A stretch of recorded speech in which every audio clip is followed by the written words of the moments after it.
Ciarán, it is wonderful to see you. How you doing today? I'm doing well, Greg. I haven't been in your company, I think, in 5 days, which I think in the last 6 weeks is the longest we've been separated.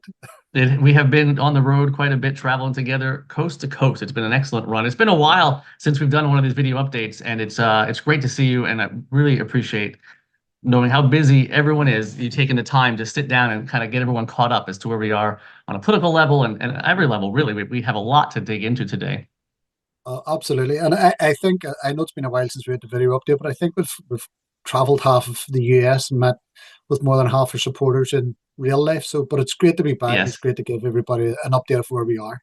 Exactly right. Yeah, we'll review all the places we've been and then preview all the places we're headed. And before we did all that, we'll kind of catch up on where we are political developments. Right now we're recording this on the 13th of October. There's on a global level some big news breaking there in the past couple of days. You want to talk about that? Yeah, I think like everybody welcomes the end of the genocide and the conflict in Gaza. And today, off note, it's great to welcome the release of both Palestinian and Israeli hostages. And hopefully this is the start of a viable peace process which will lead to a two-state solution, one based on international law.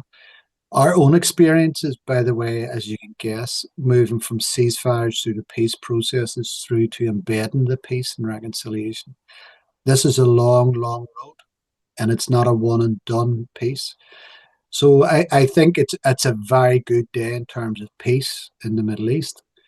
But I think that I'd be more hopeful for the future. But there's a couple of lessons that need to be learned, and that is, in particular, this is an agreement that has come from the US, and President Trump will be central to making sure that it is actually honored and implemented.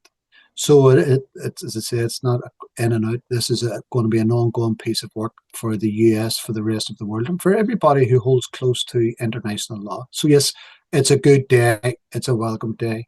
It's an encouraging day. It's a day full of hope. But we also have a long road to travel. We do Uh, indeed. Yeah, like as you mentioned, the return to international law and oversight and commitment to processes is a most welcome opportunity present today. Yeah. yeah, so that's all good. And I suppose closer to home, one of the developments that caught my eye over the past couple of weeks, and maybe just because I'm a Belfast lad at heart, is that Yeah. Belfast City Council have implemented a bilingual policy which gives recognition to the Irish language as well as English. And for Yeah. me, that's a marker of the change in Belfast. Uh, and it's a recognition that Belfast is a shared city. It's now predominantly nationalist or Irish city, Yeah. but it's a shared city. So the move to recognize the Irish language and the Irish identity is a first. And this is significant because like Belfast and Belfast City Council was deemed to be the capital of the old Union estate. So it's more of that Yeah. change. I'm a bit sad to hear that that the unionist parties have opposed this. And again, it's not about ranking one language or one identity over the other. It's about equality between them, and it's That's about right. parity. It's about bilingualism. So I think that's a major story in terms of my life and my history and growing up in Belfast, and for people in the north and people broader in Ireland who support the Irish language. So that's a very encouraging, and again just demonstrates how things have changed in terms of Belfast, in terms of North and right across Ireland. Yeah. No, it's Uh, a great development. Like you say, it's wonderful to see. yeah, the major political story which is ongoing is the Irish presidential election. So I don't know, Greg, if you want to get into some of the Yeah. weeds in that or Yeah, it's interesting from this side of the pond here to look at the presidential office, which would be of the utmost power here politically in the States, is very different there in Ireland. And yet there it's you can't say there's no politics in it. What I can see from afar and what it looks like, and I was just over there a couple weeks ago, Sinn Féin has elected to support the candidacy of Catherine Connolly, recognizing her support for Irish unity and neutrality and a whole host issues instead of running a Sinn Féin candidate themselves.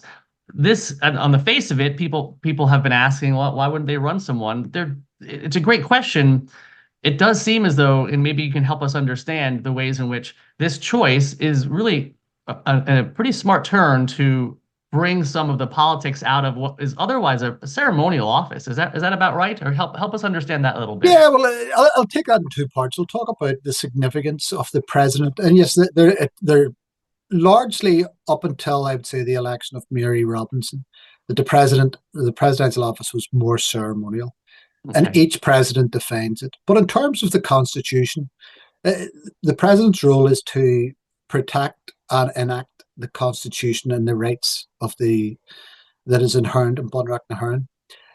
Now, this is where it gets. I don't want to get too much into the weeds and stop me if Yeah, it's getting too technical, but I it will. covers it, it covers two aspects. The first series of articles define are about the Irish nation and the role of the Irish nation, and it says that Irish unity is the will of the Irish nation, and will be delivered by constitutional change by constitutional referendums, north and south.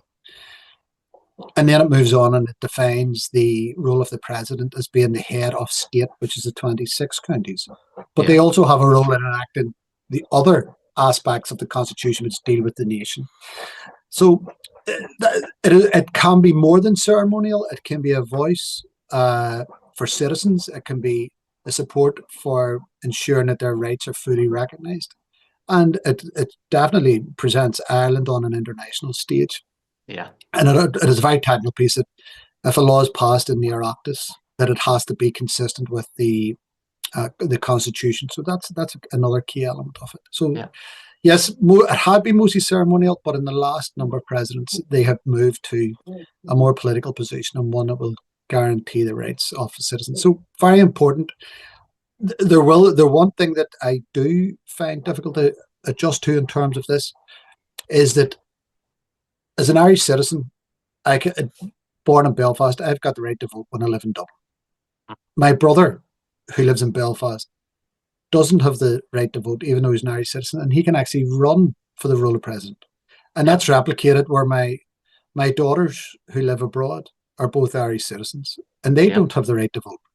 So the voting, so that although the president is the president of for the constitution and the head of state, and also represents the nation, a lot of the nation cannot vote for their offices. So that's one piece about it.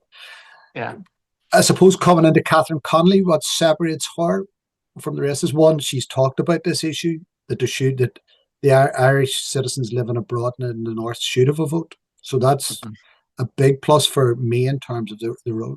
And Yep. she's also talked about using the president to progress the Irish unity debate, reflecting the constitutional status that unity is the will of the Irish nation.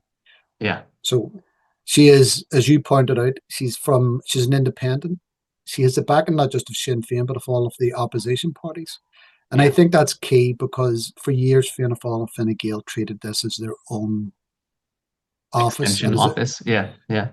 So I think that's key. But fundamentally, and it's a binary choice between Catherine Connolly and Heather Humphreys. Yeah. Heather Humphreys has the endorsement of Fianna Fáil and Fine Gael. She is the government's pick. She is a Yep. status quo pick.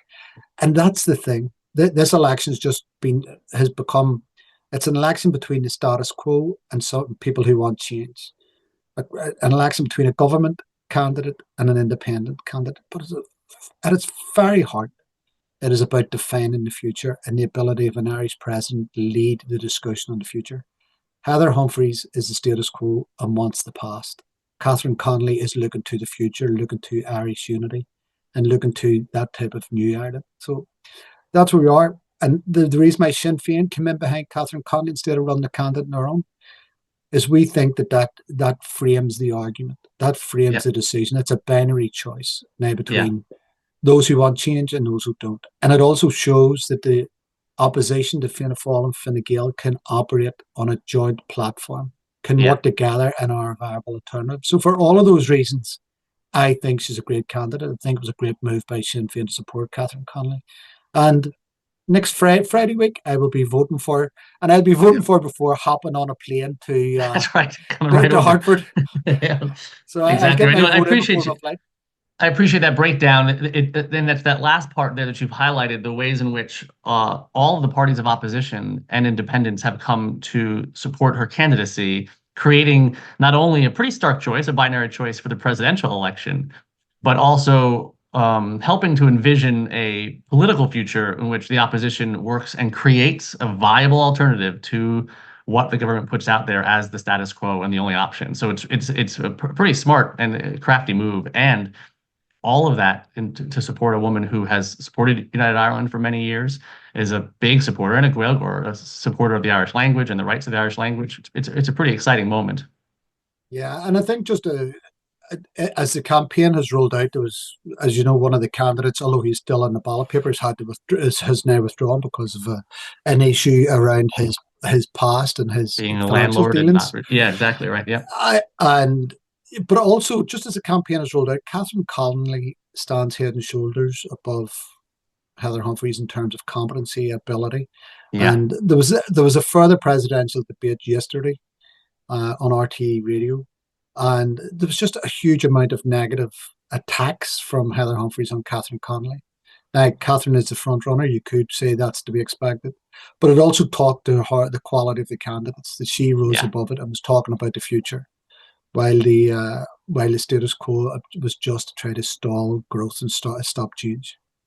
Yeah, I So all recommend in her. all, Yeah, yeah, hopefully when we're in the States, the election will be called, the election result will be known, and we'll be yeah. celebrating. But it's still very close.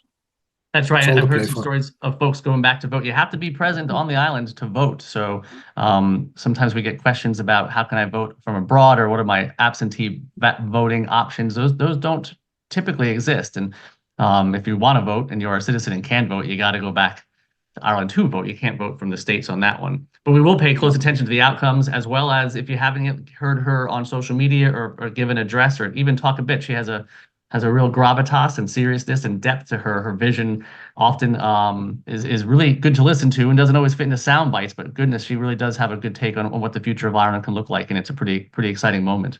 Yeah, Yeah, and just on that, and again, it comes back to status quo and against change. It comes back to what your vision of Ireland is. yeah, For me, my vision of Ireland and the Irish nation, and for most Irish Republicans, it's beyond the confines of a 26 county state. It is yeah, about the north, and it is about I hate the word diaspora, so I like the phrase of the Irish nation abroad. yeah, And it is like it's an ongoing issue that not only can people in Belfast not vote, an American living in Dublin can vote in an American presidential election. An yeah, Irish citizen living in America cannot vote in this election, or in Canada, or in Australia, or in Britain. So yeah. that's and it's an outlier because there's 126 nations allowed for votes Absentee. for Yeah, Irish citizens abroad, yeah, or for citizens abroad. So that tells you everything that you need to know about how the original constitution was framed. And it yeah. was about retaining power solely within the 26 counties, as opposed to that broader vision of what the Irish nation is at home and abroad. That's right. Yeah, And, no, and Irish nation including abroad is a fine way to say it. all the people we meet on the road who are Irish citizens and who are watching this and who can't actually get to vote. Yeah. They should be made their voices heard to the Irish consulate and embassies.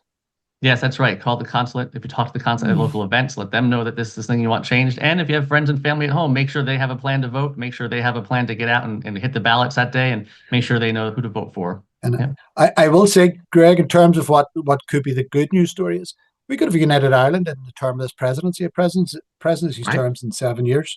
Yeah. So I would hope to see that would be a new constitution, and that would amend.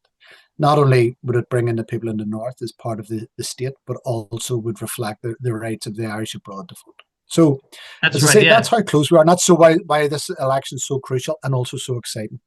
it is indeed. And as you said, we've been on the road quite a bit, and have heard from many Irish nationals living in the States and in Canada. It's been great to see everybody. We were most recently out for a People's Assembly for Irish Unity for the diaspora in San Francisco, California, just a couple of weeks ago, and really just incredible turnout there. We all of our events that we host across the country will have been in 11 cities in this past 12 months, thanks to the folks supporting on this call. We do everything for free. When you show up on the Eventbrite page, you register, give us your name and email address. Typically, we'll get anywhere between 80 and 100 people to register, and because it's a free event and often on a weeknight, we'll see how many people show up depending on what the weather's like and what else is going on. San Francisco turned out. We had 135 people in the room, which was exceeded our registration and capacity, standing room only. And beyond all that, it wasn't just numbers. And as exciting as the numbers were, the level of engagement of everyone in that room digging into the questions present. We were lucky to be joined by MP for Belfast North, John Finucane, who gave an address and an update. And then we dug in. Our small group work discussion questions were kind of held the room for a couple of hours. You want to talk about your experience, Ciarán, there in San Francisco? Yeah, I thought I thought it was an amazingly energetic discussion and debate, and and I'm always conscious this is the other side of the world, and there was a Yeah, lot of yes, there was Irish citizens there, there was a lot of Irish Americans, and there was others there who were hungry to learn.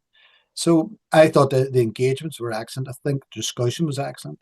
The yeah, points that were raised were really good, but it was just the energy in the room was just yeah, off the charts in terms of the engagement and in terms of the follow through. And I know you'll talk a bit about what the follow ups to these are, but yeah, it's very clear that one, people are looking in to see, they want to know what's happening.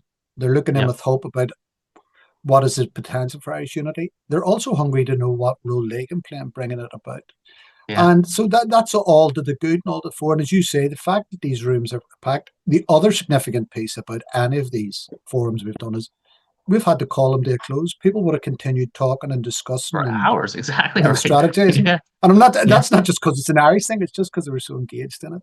yeah, And I will say what I'll just say one other thing because when I left and when we left San Francisco, I went up to Vancouver with John, and we done yeah, a different type of meeting up there. And of course, it's a smaller crowd. It's Vancouver. But what was really interesting about that was it was more of a panel discussion, yeah, and the panelists had some roots in Ireland, or like it might have been second or third generation, but the discussion was excellent. And just including, there was one person from an excellence background, a Republican background, who had grown up in the South, who'd grown up in Sligo. And she just thought that this was incredible, that this was the first time that she could actually have a platform to talk about Irish unity and hopes for it. There was yeah, another guy who is also a councillor, a guy called Sean Orr in Vancouver, and his great grandfather was a unionist MP, and his father was a bit of a radical, and was very much into Irish unity, well, or very much into issues of equality and social progress. And Sean is now talking about Irish unity, yeah, and it was funny because sometimes we can over articulate or we get involved in the really complicated questions about unity and what it would mean. And he was asked, like, why are you for a united Ireland? And he says it's quite simple. 100 years of partition has failed. It's failed yeah. reconciliation. It's failed the people. It's failed the economy. It was just very refreshing when someone just calls it out. Really quick. Yep, it's not that Yeah. complicated. This isn't working. Yep. So yeah, a shout out to everybody in Vancouver who made that possible, as well as the events in uh, San Francisco and across the board. We were at labor events, we had labor union events. We were I was at New York, Boston, New York, Vegas, San Yeah, Francisco. So it was it quite the was a run. run. That's And right. then you We came had over a and joined me in Ireland. great time at the this Martin McGuinness Peace Foundation walk in New York is how we started all that off. It was quite a run. I think their biggest turnout yet for the walk there at Battery Park in New York. A fantastic event with more participants than ever. So the enthusiasm is high and engagement is higher. Yeah, and then we met with labor leaders, and then we attended the Yep. Irish American Labour Awards, and then I had the absolute honor of attending the TWU's conference in Vegas, which Yeah. was just probably again not to do with not just about Irish unity, but just to do with the inspiring nature of the trade union movement, the labour movement, Yeah. and the role they played both in Ireland and Britain. And I know we could talk a bit about where Labour fits in, but we Yeah. might keep that for another day. We'll do a labor deep dive in the coming weeks here. I think it'd be good to because there is such, you're right, it's great enthusiasm and engagement and hope in those labor halls and work being Yeah, done there for Irish unity that's and the reason why beyond. James Conley's always on my shoulder, Always looking over my over, shoulder. checking your work. He was Yeah. a he was an organizer, he was a labour Exactly right. organizer in the US as well Yeah, as an so Irish revolution leader. I do want to thank the folks on the ground there in San Francisco. Ciarán and Seamus and Ronan and Gilbert put together quite a show, and we really were able to make sure that that event was not only successful as planned, but then beyond that. So thanks to the crew there on the ground. Ciarán mentioned that I will name that work continues. If you've been lucky enough to join us at one of the assemblies, you have been invited to join us for our online organizing calls. We meet monthly. We're meeting later today. And we're up to just shy of 400 people on that mailing list of folks who have attended an assembly and checked the box to say, I would like to continue doing this work. Or we have subcommittees digging into resolutions and into education series and a whole lot of ways to keep the conversation going and keep the activism turned up. One of the outcomes of the subcommittees there, the education and engagement, talked about the need for more opportunities to learn, which I'll just briefly plug, the Irish Unity webinar series. This is a monthly webinar series we started a few months ago where we bring on a guest and I interview them for about an hour. We have live questions coming in on the chat if you're able to attend live. We started off with Glenn Bradley. We followed up with Colin Harvey, and then next week we'll be in conversation with Ben Collins, the author of a new book called The Irish Unity Dividend. So if you follow us on socials or on our newsletter, that's probably how you found out about these videos.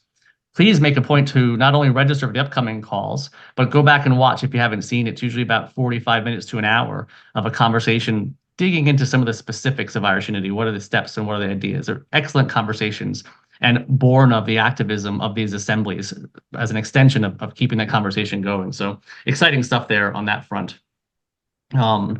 We do also have more assemblies on the horizon and some other events. I want to give a quick preview of those and invite Ciarán to share about that. We'll be in Hartford, Connecticut on Saturday, October 25th for the Irish Unity People's Assembly. We'll be in Boston, Massachusetts on Tuesday, the 28th of October, and we will be in Philadelphia, Pennsylvania on Thursday, October 30th. Those are all for Irish Unity People's Assemblies for the diaspora. If you haven't yet made one of these events this year, these will be the last 3 of the year. We do hope that you can join us for these conversations. We'll be joined by Mairead Farrell, TD for Galway West. So we're very lucky she'll be able to join us and sit down with you at these small conversations and discussions at the tables and dig into the finer points and chart out a path of accountable activism to help us advance the cause. We'll also be in New Bedford, Massachusetts for a rare event, a historical event. Ciarán, can you tell us a little bit about the Catalpa and what we'll be doing there in New Bedford, Massachusetts? I have to make clear that Greg told me that I had to keep this short because he knows I could speak at some length for about a full hour about it. So the Catalpa was probably one of the greatest ever prison escapes, and basically there was a number of Fenian prisoners in West Australia. They had been transported and exiled there by the British, and these were former British soldiers who had joined who were plotting an Irish rebellion, and they wrote to their comrades in America, John Boyle O'Reilly and to John Devoy, who set about putting together a scheme to spring them from jail. And they end up getting a boat called the Catalpa, and it sailed from New Bedford. And after much daring do and months at sea and close shaves in terms of escape, they were able to free I think it was 7 prisoners, the 7 remaining prisoners. They were able to free them and bring them to the US. And I would recommend anybody who wants to know about this rip-roaring yarn just to check it online, because it came right down to the final seconds when a British boat was burned down upon the Catalpa. And a guy called Captain Anthony, who was the skipper of the boat, raised the American Stars and Stripes. Yeah. And the British were about to fire in the boat, and he said that we're in international waters. This will be an act of piracy against the flag of the US. And the British gunboat backed down and sailed away, and the prisoners made good their escape. But for me, the most fascinating thing is Captain Anthony himself was not an Irish Republican. He was actually described himself as a proud Yankee. He had no involvement in Ireland, no history in Ireland. And he took on board this extremely risky venture, which could have ended up with him in jail and ended his career as a skipper because he couldn't land anywhere. Yeah. As well as he could have actually been drowned if that had fired on the boat. So it was fascinating about it. He's seen an injustice and he acted on it. He's seen the potential to do something good, and he acted upon it and let his life in the line. And he had a very young family. He was just married. So Captain Anthony is always one of my heroes, as long with the Fenians who done it. But because he made that decision to do the right thing for a cause which was on the other side of the world, and he had no engagement. Yeah. And I think there's a huge lesson there for us. Lesson in that. In the unity referendums, everybody's got a role to play. and you That's could right. be part of making history. So anyway, I'd encourage people to come and, or first of all, read about the Catalpa. Somebody will make a film about it at some stage. So this is your time Absolutely. to say, I was into before it became popular. A hipster on the Catalpa. Yeah, so I'd probably be out in front of that one. No, we hope to see you there. That is on the 27th of October in New Bedford, Massachusetts. Registration is required. All of those are free events, and we do hope to see you out and about at these events in the next couple of weeks. Again, we have our upcoming webinar with author Ben Collins on October 25th, another free event. If you register and come join us live, you can interact and ask questions. All of those webinars are recorded and we put them up on our YouTube channel. If you're unable to join us for the live, you can go back and watch and see it on YouTube. Ciarán, thank you so much for taking the time again to join us today to give us an update. As I said, we'll probably do a labor deep dive in the coming weeks or months. We'll do one of those. We'll do, as we get closer towards the end of the year, a year in review, and hopefully be able to check in one more time post-presidential election and to provide a presidential update and analysis. Yeah, and I look forward to meeting all of our friends in New England and from Springfield and when we're in Hartford. Hopefully, Yeah. the crew from Rhode Island. Always a pleasure to go into Boston and meet with Fiego and Kathleen and all of the ones there. And of course, That's right. New Bedford and then Philly, which is always an Great intriguing turnout, hotbed great engagement. Yeah. of activists. So yeah, that'll be. We'll have 2 weeks, then we'll be away on that. Perfect. Thank you, Ciarán. We'll talk to you soon. I'll see you in a couple days, and we'll talk to you soon. See Thanks. you. Bye.